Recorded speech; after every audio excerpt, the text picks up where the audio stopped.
Rain lashed against the bakery window, blurring the world outside.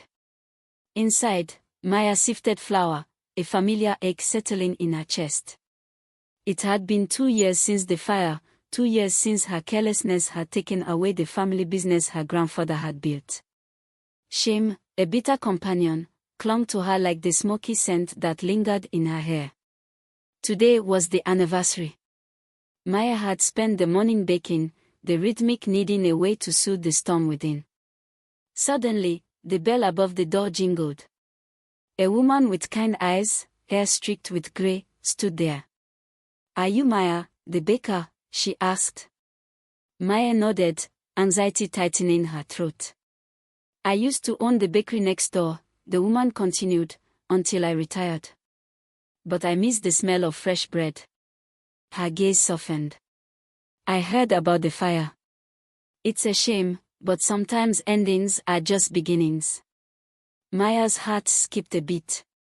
The woman introduced herself as Miss Dubois and asked if she could help. Hesitantly, Maya agreed.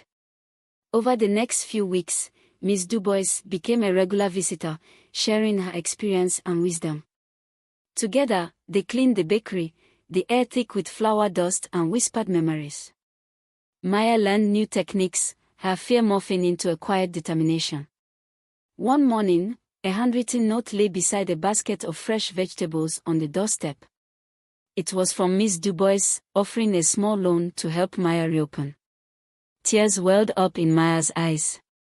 Forgiveness, unexpected and warm, bloomed in her chest. The grand opening was a success. The aroma of fresh bread filled the air, mingling with the scent of hope. Miss Dubois stood proudly beside Maya, a smile crinkling the corners of her eyes. Looking out at the bustling bakery, Maya realized the fire hadn't just destroyed a building, it had cleared a path to a new beginning. The life she was building wasn't defined by the mistake, but by the courage to rise from the ashes.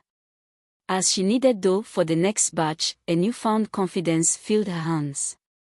Life, she realized, was a series of creations, some perfect, some flawed, but all a testament to the resilience of the human spirit.